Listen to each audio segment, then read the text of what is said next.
बंकू, जल्दी जल्दी अपनी पारी समाप्त कर, नहीं तो सेठी की टीम आती ही होगी, हमें यहाँ से भगा देगी। अरे यार, ऐसे कैसे हटा देगा? उन लोगों के चलते ही सुबह 4 बजे से खेल ले, आएंगे तो थोड़ा इंतजार करेंगे। भाई, ये गांव के मठ की सार्वजनिक जमीन है, इसमें सबका बराबर का हक है। बात तो तुम्हारी बिल्कुल सही है बंकू, लेकिन यह भी बात सही है कि यह जमीन मठ को उसके ही पूर्वजों ने दान में दी थी। जब दान में दे दी गई तो फिर ये मठ की जमीन हो गई ना, और मठ की जमीन सार्वजनिक होती है, उस पर सभी का समान अधिकार होता है। चल तू बॉलिंग कर, मेरी पारी अभी बाकी है। बंकू अपने टीम के साथ खेल रहा था, तभी सेठी अपनी टीम के साथ वहां पर खेलने पहुंचा।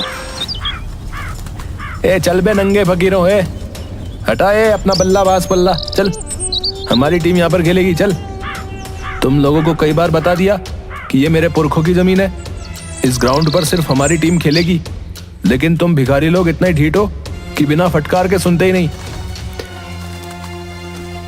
देखो सेठी, हमारी थोड़ी सी 2 ओवर की पारी बची है, उसके बाद हमारा मैच खत्म हो जाएगा, तब खेल लेना। अच्छा, ग्राउंड हमारा और हम ही इंतजार करें? चलो हटाओ अपनी बांस की विकेट। सेठी भाई, तुम लोग जब तक रेडी होगे उतने में हमारा खेल खत्म हो जाएगा।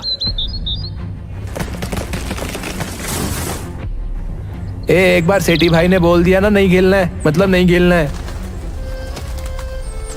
अरे ऐसे कैसे तुम हमारा विकेट उखाड़ सकते हो? अबे चल फुट लो यहाँ से, ये मेरा बॉडीगार्ड है, नहीं तो इतना मारेगा कि छठी के दूध याद आ जाएंगे। इतने में बिलुआ बंकू को पकड़कर हाथापाई करने लगता है। जल्द ही हाथापाई भीषण लड़ाई में बदल जाती है। सेठी के गुंडे सब मिलकर बंकू और उसकी टीम की जबरदस्त पिटाई कर देते हैं। बंकू की नाक से खून निकलने लगता है। रही सही कसर घर पहुंचने पर उसके पिताजी रतन निकाल देते हैं। क्या जरूरत थी हैं? उन बड़े लोगों के बिगड़ैल बेटों के मुंह लगने की? उनके बाप दादा की जमीन है, वहां वो खेलते हैं, तो तुम्हें वहां जाने की क्या जरूरत? उनके बाप दादा की नहीं, वो मठ की जमीन है, और मठ की संपत्ति का सार्वजनिक उपयोग होता है, ना कि निजी। तुम मुझे कानून बताओगे हैं? क्यों जी, जब देखो आप बंकू को ही डांटते रहते हैं। चाहे बंकू सही हो या गलत, मठ की जमीन सभी के लिए है। तभी दरवाजे पर पुलिस दस्तक देती है। सेठ करोड़ीमल ने आपके बेटे के खिलाफ उनके बेटे से मारपीट करने के लिए थाने में शिकायत लिखवाई है। आप दोनों बाप बेटे को आज शाम को थाने में इंस्पेक्टर तोंडे ने बुलाया। इसी तरह की सूचना हवलदार झंझोर सिंह भीमा, पंडित ज्ञानचंद, बट्टू, कलुआ सभी लोग हड़बड़ाए हुए रतन के घर पहुंचते हैं। रतन, अरे ओ रतन, अभी मेरे घर पुलिस आई थी, शाम को थाने बुलाया है। भीमा, मेरे घर भी हवलदार आया था, शाम को हमें भी थाने बुलाया है। अलबत्ता यहाँ पर जितने लोग हैं सभी के घर पर पुलिस पहुंची थी। ओह, तभी यहाँ इतनी भीड़ लगी है, तो अब क्या होगा? मैंने तो पहले भी इन लोगों को समझाया था कि ये सब बड़े लोगों का खेल है। अरे हम लोगों का खेल है कुश्ती, गुल्ली डंडा, कबड्डी, लट्टू, कंचे। इसके लिए कोई बड़े मैदान की जरूरत नहीं होती, लेकिन ये लोग मानते ही नहीं। अब लो भुगतो। अरे हमने भी समझाया था बंकू को कि शुरू से ही मैदान पर उन लोगों का कब्जा रहा है। ऐसा नहीं कि हम लोगों ने मैदान को उनके कब्जे से मुक्त कराने का प्रयास नहीं किया, लेकिन हर बार हमें मुंह की खानी पड़ी। वैसे देखा जाए तो बच्चों की मांग जायज है। हम सबको सरपंच जी के साथ जाकर थानेदार को बताना चाहिए। लेकिन सरपंच जी भी तो लालची हैं, करोड़ीमल उन्हें भी खरीद लेगा। सच्चाई को कोई नहीं खरीद सकता, और यही विश्वास हम गरीबों को ढांढस बंधाता है। सभी सरपंच हुकुमचंद के पास पहुंचते हैं। अरे आज क्या बात है भाई, सभी लोग एक साथ हमारे यहाँ आए हैं? गांव में कुछ बड़ी घटना घटित हुई है क्या? हाँ सरपंच जी, कुछ ऐसी ही बात है। गांव के बच्चे मठ के मैदान में जाकर क्रिकेट खेलते हैं, लेकिन करोड़ीमल का बेटा सेठी अपनी टीम के साथ मिलकर गांव के सारे लड़कों को भगा देता है। अब ऐसा क्यों? उस मैदान पर तो सभी खेल सकते हैं। सेठी मठ की जमीन पर अपने पूर्वजों का हक जताकर सिर्फ अपनी टीम के साथ खेलता है। कल इन्हीं सब बातों को लेकर गांव के बच्चे और सेठी की टीम में झड़प हो गई। आज हमारे यहाँ नोटिस आया है कि हम सभी को थाने पर थानेदार ने शाम को बुलाया है। शाम को करोड़ीमल और सरपंच सहित गांव के लोग थाने पर पहुंचते हैं। देखो भाई, पहली बात तो मैं कानून को किसी को भी हाथ में लेने की इजाजत नहीं दूंगा। दोनों पक्षों की बात सुनने के बाद मुझे सेठी की बात जायज लगती है। उसके टीम को राज्य स्तर पर खेलने के लिए प्रैक्टिस करनी जरूरी है, अतः मठ के मैदान का सेठी ही उपयोग करेगा।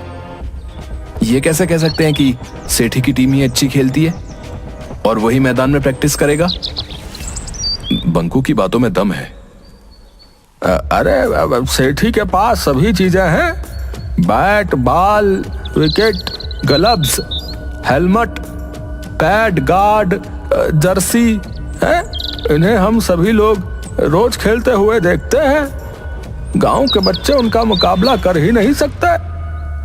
ठीक है, तो अगले रविवार को क्यों ना हम लोग सेठी की टीम और बंकू की टीम का एक मैच करवा लें। जो जीतेगा वही मठ के मैदान में खेलेगा। हाँ भाई, क्या कहते हो सेठी? हमें ये चैलेंज मंजूर है। हमें भी मंजूर है। ठीक है, तो अगले रविवार को सेठी और बंकू की टीम के बीच मुकाबला होगा। जो जीतेगा मैदान पर आगे वही खेलेगा। तब तक जैसी स्थिति है वैसा ही रहेगा। लेकिन बंकू की टीम प्रैक्टिस कहां करेगी? वो सब मैं नहीं जानता। रविवार तक यथास्थिति ही रहेगी।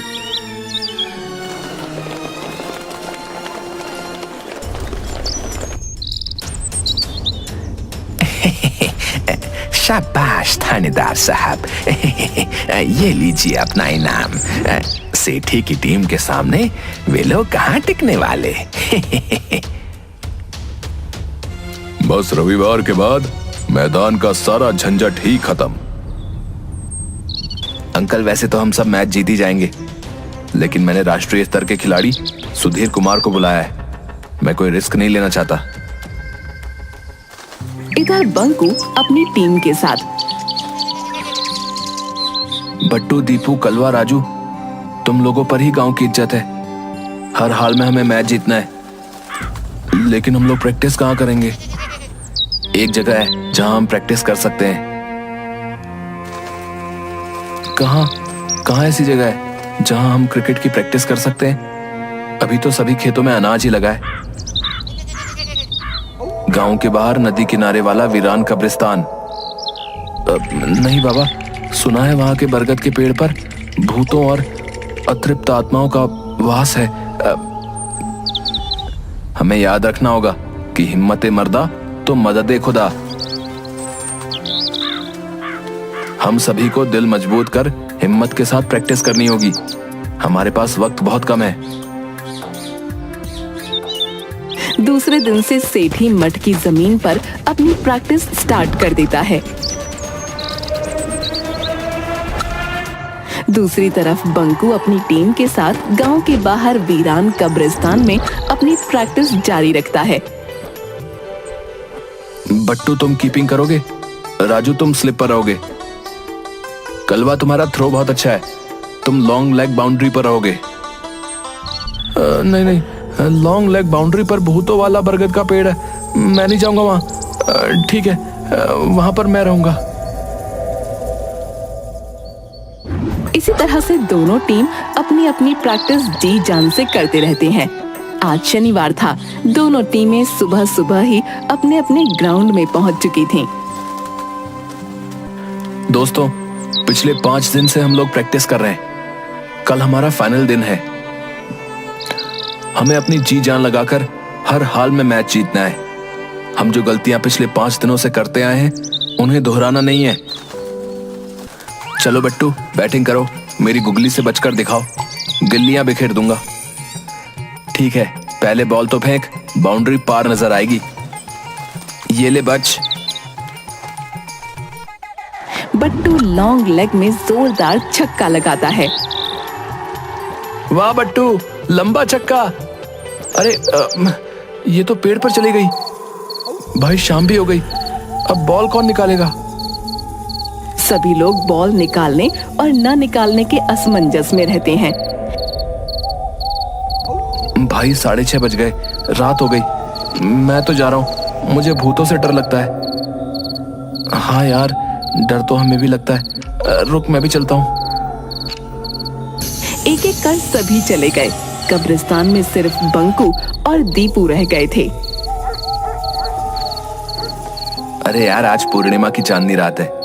दीपू तू नीचे रुक, मैं पेड़ के ऊपर चढ़कर बॉल खोज कर लेके आता हूँ। ठीक से चढ़ना। पेड़ के ऊपर गधैया भूत और भटूरिया भूत आपस में बातें कर रहे थे। अरे ये कौन हमारे पेड़ पर चढ़ा आ रहा है भाई? किसकी शामत आई है? लगता है अभी जो नीचे बच्चे खेल रहे थे उन्हीं में से कोई ऊपर आ रहा है। शायद उन्हें हमसे डर नहीं। अभी बताता हूँ बच्चों को। अरे अरे अरे अरे अरे अरे, ऐसा नहीं है। पहले जान तो लो कि वो क्यों इतनी रात में अपनी जान जोखिम में डालकर यहाँ आ रहा है। ठीक है। कौन हो तुम? ऊपर कैसे आ गए भाई? तुम्हारी इतनी हिम्मत? दीपू, जो अभी तक हिम्मत रखे हुए था, वो भूत की आवाज सुनते ही बिना पीछे देखे भाग गया। बंकू डरते हुए सारी बात भटूरिया और गधैया को बताता है। तुम सही कह रहे हो लड़के, इन्हीं के पूर्वजों ने हमें मारकर दफन कर दिया था। डरो मत बच्चा, हम तुम्हारे साथ हैं। जहां अन्याय होगा मैं तुम्हारे साथ रहूंगा। अब आप लोगों को लोग बदमाश बोलते हैं। अरे असली बदमाश तो करोड़ीमल, सेठी, हुकुमचंद और थानेदार टोंडे जैसे हैं। ठीक है, कल का मैच हम लोग भी देखने आएंगे। याद रखना, सिर्फ तुम हमें देख व सुन सकते हो। दूसरे दिन मठ के मैदान में दोनों टीम पहुंच जाती हैं। थानेदार टोंडे अंपायरिंग करते हैं और हवलदार झंझोर सिंह कमेंट्री। नमस्कार दोस्तों, मैं झंझोर सिंह सरताजपुर के मठ के मैदान से आपको लाइव कमेंट्री सुनाने के लिए उपस्थित हूँ। पूरा मैदान खचाखच भरा हुआ है। आज एक तरफ सुसज्जित बहुत ही सुंदर जर्सी में सेठी की टीम और दूसरी तरफ पतले दुबले दीनहीन नंगे पांव वाले बहुरंगे कपड़े पहने बंकू की टीम मैच खेलने को तैयार है। ये देखिए, टॉस जीतकर सेठी ने पहले बल्लेबाजी का निर्णय लिया है। भाई वो तो सुधीर कुमार लग रहा है। वो राष्ट्रीय स्तर का खिलाड़ी है। बंकू, तुम इसका विरोध करो। सर, ये राष्ट्रीय स्तर का खिलाड़ी सुधीर कुमार हमारे गांव से नहीं है। देखो बंकू, प्यार और जंग में सब जायज है, और ये भी एक जंग है। अगर तुम अपनी हार मान लो तो वॉक ओवर दे देता हूं। नहीं, आखिरी क्षण तक हम लड़ेंगे।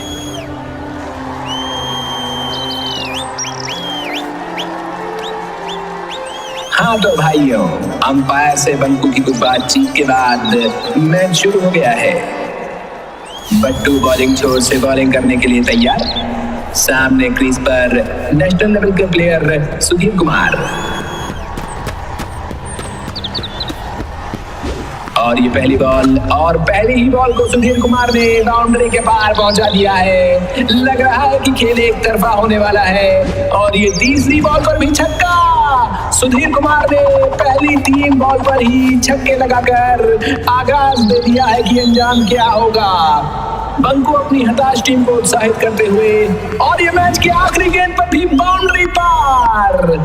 20 ओवर में कुल 387 रन।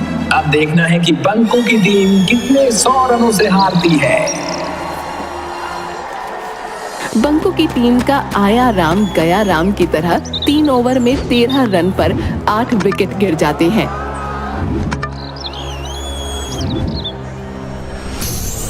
अरे 9 बॉल पर आउट कर दिया। ये तो बेईमान अंपायर है। अब हमें ही कुछ कमाल दिखाना पड़ेगा। बंकू, यह अंपायर बेईमानी कर रहा है। हमने कहा था कि अगर बेईमानी होगी तो हम तुम्हारी मदद करेंगे। ठीक है, प्यार और जंग में सब जायज है। दर्शकों, आपको बता दूं कि 3 ओवर में 13 रन पर 8 विकेट बंकू की टीम गिर चुकी है। हमें लगता है कि 4 ओवर में ही खेल समाप्त होने वाला है। बंकू और दीपू क्रीज पर नए प्लेयर आए हैं जो सेठी की बॉलिंग का सामना करेंगे।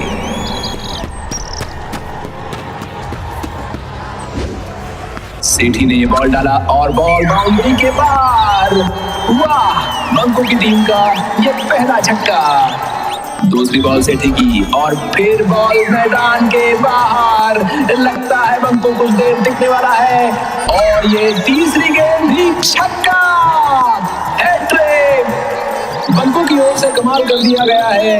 अरे अब तो लगता है कि छक्कों की बारिश शुरू हो गई है। दोनों तरफ से छक्कों की बरसात। पिछले 4 ओवर में एक भी रन दौड़कर नहीं बनाया गया है। चौके और छक्के ही लगे हैं।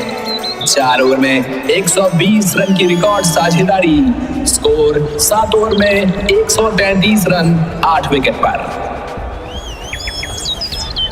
समझ में नहीं आ रहा कि क्या किया जाए। लगता है हम मैच हार जाएंगे। अरे ऐसा नहीं है, अभी भी 254 रन 13 ओवर में चाहिए। हमें इस जोड़ी को तोड़ना होगा। गधैया अंकल, आप हर बॉल को पकड़कर बाउंड्री पार जाकर छोड़ देते हो। कहीं हमारी चालाकी पकड़ी ना जाए। अरे तुम बस नजारा देखो।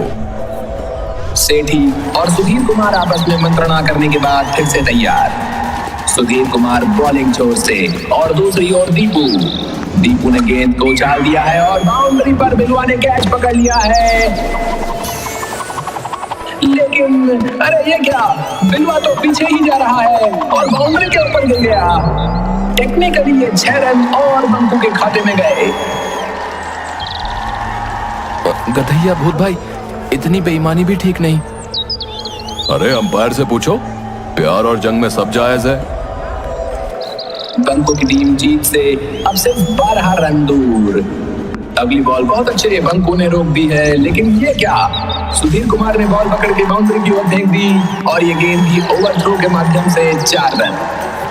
अगली बॉल बंकू के बैट से टच करते हुए सीधा कीपर के हाथों में और ये 9वां विकेट। लेकिन ये क्या, कीपर के हाथों से बॉल निकलकर सीधे बाउंड्री पार। असंभव, अकल्पनीय, अद्भुत। मैंने अपने 40 वर्षों के इतिहास में ऐसा चौका पहली बार देखा है।